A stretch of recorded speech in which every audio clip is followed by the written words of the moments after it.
फैसल साहब, अब ये हारोप वाली कहानी जो है 70 से 80 चलाए गए और यहाँ पहुंचे 30 के करीब 29 के करीब, मार तो गिराया गया।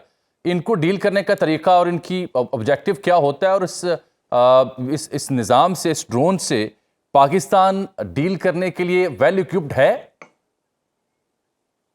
थैंक यू अजमल जामी, मुझे अपने प्रोग्राम में लेने का। सर, देखिए, ये जो ड्रोन्स होते हैं ये एयरक्राफ्ट से छोटे साइज में होते हैं और इनका जो रडार क्रॉस सेक्शनल एरिया होता है, यानी उतना उतना इनका एरिया जो कि रडार कैच कर सकता है वो कम होता है। ठीक। तो ये तकरीबन 15,000 फीट की बुलंदी पर परवाज करते हैं और स्लो मूविंग होते हैं, लेकिन ठीक। अपना काम करने के लिए इनको नीचे आना पड़ता है। और सही। जब ये नीचे आते हैं तो एक खास ऊंचाई पे या एक खास हद पे ये रडार भी इनको कैच कर लेता है और उसके बाद फिर ये आपकी वेपन्स की रेंज में भी आ जाते हैं। ठीक। तो आज भी बिल्कुल ऐसे ही हुआ है कि ये ऊपर ट्रेवल करते हुए आए हैं और जब ये नीचे आए हैं अपने काम करने के लिए, इसमें सर्वेलेंस भी ड्रोन्स हो सकते हैं और इसमें कॉम्बैट ड्रोन्स भी हो सकते हैं जो कि एमुनिशन साथ लेकर आते हैं।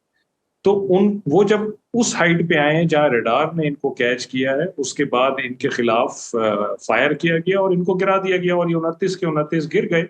और ये हमारे एयर डिफेंस सिस्टम को ब्रीच नहीं कर पाए। अगर ये अपना काम कर जाते तो फिर हम कहते हैं कि ये हमारे एयर डिफेंस सिस्टम को ब्रीच कर गए। अब ये ड्रोन और एयरक्राफ्ट में बेसिकली लोगों को ये फर्क करने की जरूरत है कि एयरक्राफ्ट जब टेक ऑफ करता है और फजा में आता है तो उसका पता बहुत पहले पता चल जाता है। हमारी जो देखने की सलाहियत है, जो हमारे रडार्स हैं, वो बहुत माशाल्लाह इस काबिल है कि हम बहुत दूर से पता करा लेते हैं कि हमारे दुश्मन के खास तौर पे जो इंडिया के जहाज हैं वो कहाँ हैं और क्या कर रहे हैं। तो कंप्लीट पिक्चर हम मेंटेन कर रहे होते हैं। बिल्कुल ठीक। शाह साहब, ड्रोन्स क्योंकि छोटे होते हैं तो वो फिर एक खास हद पे आके पता चलता है और उनके खिलाफ एयर डिफेंस सिस्टम मौजूद है, उसमें गन्स भी हैं, मिसाइल्स भी हैं, तो वो उनको हिट करते हैं और उनको उनके काम करने से रोकने को कामयाबी कहते हैं। शाह साहब, ये जो इन्होंने गोल्डन टेम्पल वाला हवा बनाया और फिर ननकाना में एक ड्रोन भेजने की कोशिश की, इट लुक्स लाइक कि ये एक बड़ी डिलिबरेट अटेम्प्ट है टू प्रोवोक जो सिख हैं पूरी दुनिया में, उनको प्रोवोक करने के लिए। और फिर ये जो बार बार 15 जगहों को निशाना बनाया, 15 जगहों को निशाना बनाया, ये क्या कहानी आपको समझ आती है? देखिए, ये बिल्कुल एक डेलिबरेट अटेम्प्ट है जो ये वेज क्रिएट करना चाहते हैं, खलिश एक बीच में लाना चाहते हैं सिखों के और पाकिस्तान के बीच में। क्यों? इसलिए कि जब से ये कज़िया शुरू हुआ है, जब से ओवरसीज सिख जो पाकिस्तान में सिख रह रहे हैं और वो कुछ सिख वो जो इंडिया में रह रहे हैं, उन्होंने बरमला पाकिस्तान के साथ इजहार यकजहती किया है। ये चीज मीडिया पे मौजूद है, डॉक्यूमेंटेड है। क्यों किया है? इसलिए कि जो हिंदुत्व आइडियोलॉजी है इसने उनको भी नहीं बख्शा। ये अजीब सी आइडियोलॉजी है जिसने हर मजहब, हर अकलियती मजहब जो इंडिया में पाया जाता है उसका पीछा लिया हुआ है। आप कश्मीर देख लीजिए, मस्जिदें वहां पे इन्होंने जलाई गिराई हैं, मणिपुर में इन्होंने गिरजाघरों को तबाह किया है जी। ये जो खालिस्तान की तहरीक है इसकी लीडरशिप को कनाडा में इन्होंने कत्ल किया, यूएस में पकड़े गए प्लानिंग करते हुए कत्ल की, ऑस्ट्रेलिया में कत्ल की प्लानिंग करते हुए पकड़े हुए। इन तीनों कंट्रीज ने सबूत के साथ इंडियन गवर्नमेंट को बताया कि आपके स्टेट एजेंट ये काम करते हुए हमारे मुल्कों में पकड़े गए हैं। ये एक बड़ा फैक्टर भी है बाय द वे, जिसकी वजह से इंडिया को इतनी इंटरनेशनल और डिप्लोमेटिक सपोर्ट नहीं मिली 22 अप्रैल के बाद से, जितनी उनको 2019 और 16 में 8 से 10 दिन में मिल गई, क्योंकि उनके अपने ऊपर एक बड़ा स्ट्रॉन्ग स्टिग्मा लग चुका है। तो ये इन्होंने एक तीर से दो शिकार करने की कोशिश की कि ये उनके जो टेम्पल्स हैं जो पाकिस्तान में हैं और इंडिया में, उनको भी निशाना बनाए और तासुर ये दें कि देखें पाकिस्तान आपको आपकी ना हिफाजत कर सकता है बल्कि उल्टा आपके टेम्पल्स पे अटैक कर रहा है। तो एक बहुत ही बेवकूफाना अमल है। उसको पता है कि पाकिस्तान का और सिखों का क्या रिश्ता है, वो कितनी चाहत रखते हैं पाकिस्तान के लिए और अकीदत रखते हैं, क्योंकि गुरु नानक की जगह यहाँ पे मौजूद हैं जिसके लिए वो हर साल यहाँ पे आना चाहते हैं। पाकिस्तान ने करतारपुर कॉरिडोर इसीलिए बनाया उनकी फैसिलिटेशन के लिए, जिसको बहुत अप्रिशिएट किया गया। वो हमारे लिए एक बहुत बड़ा इनिशिएटिव है जो हमने इस तरफ शुरू किया। तो वो वेज ये क्रिएट कर नहीं पाएंगे और ये सिख कम्युनिटी भी जानती है, पाकिस्तानी कम्युनिटी भी जानती है, इंडिया के अंदर भी लोग समझते हैं और इंटरनेशनल जो ऑडियंस है वो भी समझती है। जहां बात आपने की कि जो 15 दफा अटैक का ये कह रहे हैं, तो जामी साहब, आपको पता है कि पाकिस्तान ने जब इंडिया पे अटैक किया है, छुपाया नहीं है बल्कि बताया ही है। आप हम्म, देखिए 2019 ही ले लीजिए, उससे पीछे क्या जाना।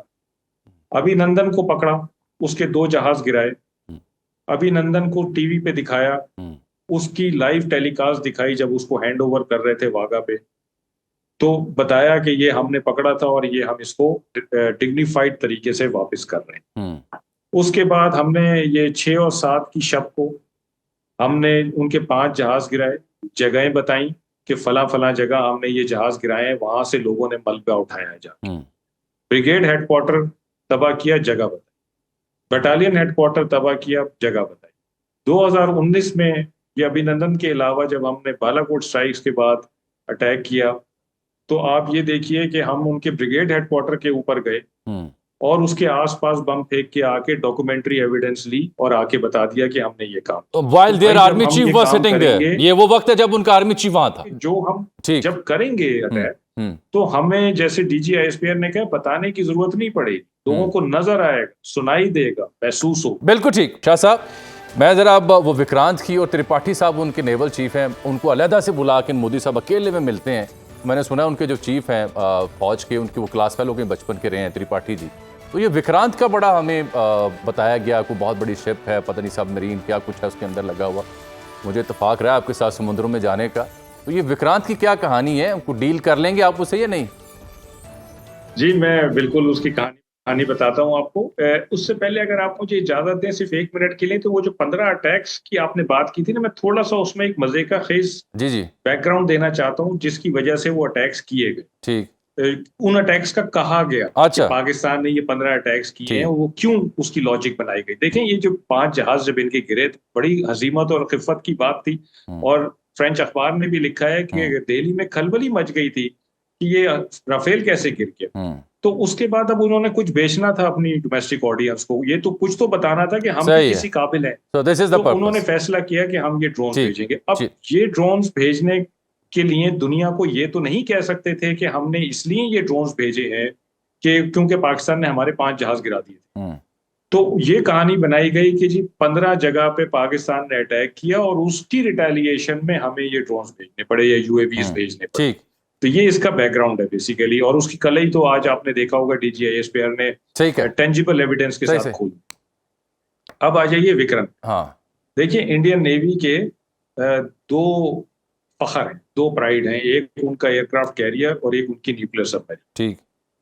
दोनों का हाल ये देख लीजिए आप कि पुलवामा के बाद पाकिस्तान ने उनकी न्यूक्लियर सबमरीन को अपने पानियों के पास पकड़ा, हाँ। लॉक किया और उसको वहां से भगा दिया। हम्म, अच्छा, जब सबमरीन को एयरक्राफ्ट पकड़ लेता है तो सबमरीन के पास कोई रास्ता नहीं होता हम्म। कि वो बच सके, ये शोर किल होता है। अच्छा, नहीं नहीं, लेकिन एक हमारे एक सेकंड, एक एयरक्राफ्ट ने सेकंड सर, उसको एक सेकंड, छोड़ बड़ी दिया। अहम बात आप बता रहे हैं। भारत की न्यूक्लियर सबमरीन को रिसेंटली पाकिस्तानी नेवी ने, रिसेंटली नहीं, हाँ, रिसेंटली नहीं, मैं पुलवामा की बात, पुलवामा के बाद 2019 में, ठीक, लॉक किया, पुलवामा के बाद, उसे लॉक किया, पकड़ा, आइडेंटिफाई किया। जी पुलवामा के बाद ये हुआ था। अच्छा, ठीक, जारी रखें बात। मेरी आवाज आ रही जी है जी, आपको? मैं सुन पा रहा हूं आपको। जी जी, I can hear sorry, you. मेरी आवाज, आई मुझे कैन, आपकी आवाज नहीं आ I can hear you sir, please continue, I can hear you. अच्छा अच्छा, ये पुलवामा के बाद हुआ था, ये तो सारा मीडिया में आया हुआ है, उसकी तो वीडियो चलाई गई ठीक ठीक, आई गॉट और फिर इट। उसको भगा दिया गया था। और ये पहली दफा नहीं हुआ था, ये पिछले 7 साल में 4 दफा हो चुका है। आपने किसी और मुल्क के बारे में सुना कि उसने अपने दुश्मन मुल्क की सबमरीन को पकड़ के भगाया हो? बड़ा मुश्किल काम होता है सबमरीन को समंदर में पकड़ना, लेकिन पाकिस्तान ने पकड़ के 4 दफा भगाया है इंडियन सबमरीन्स को, उनके हवाले किया कि दे जाओ इसको, फिर किसी और अच्छे वक्त में लेकर आ। अच्छा। विक्रम की कहानी सुन लीजिए कि विक्रम का पता चला कि वो आए हैं 400-500 मील साउथ कराची में और वहां टहल टूल के वो वापस चले गए क्योंकि उनको आगे पाकिस्तान नेवी खड़ी भी नजर आई, तैयार नजर आई। अब विक्रम पे जो जहाज है, मतलब विक्रम एक तो खुद बहुत बड़ा प्लेटफॉर्म, ठीक मतलब जो भी एयरक्राफ्ट कैरियर होता है वो एक बहुत बड़ा प्लेटफॉर्म होता है, ठीक, केपेबल होता है, लेकिन खुद एक बहुत बड़ा टारगेट भी प्रेजेंट करता सही सही। है। उसके साथ शिप्स और सबमरीन्स चलते हैं उसकी प्रोटेक्शन के लिए। तो ओके। ये एक बड़ा कॉस्टली अफेयर है, ये कोई इकोनॉमिकल चीज नहीं। उसके ऊपर जो जो एयरक्राफ्ट कैरियर है उसकी असल वैल्यू उसके ऊपर जो हवाई जहाज होते हैं उनकी होती है। क्योंकि एग्जैक्टली। एयरक्राफ्ट कैरियर ने उनको लेके जाना होता है और एक डिफरेंट डायरेक्शन से उड़ाना होता है दुश्मन के खिलाफ। ठीक। तो अगर वो एयरक्राफ्ट उस एयरक्राफ्ट कैरियर के ऊपर जो एयरक्राफ्ट हैं वो इस काबिल नहीं है कि वो दुश्मन की फजाइया का मुकाबला कर सकें, तो एयरक्राफ्ट कैरियर अपने आप को छुपाने पे मजबूर हो जाता है क्योंकि वो खुद इतना बड़ा बिल्कुल टारगेट ठीक।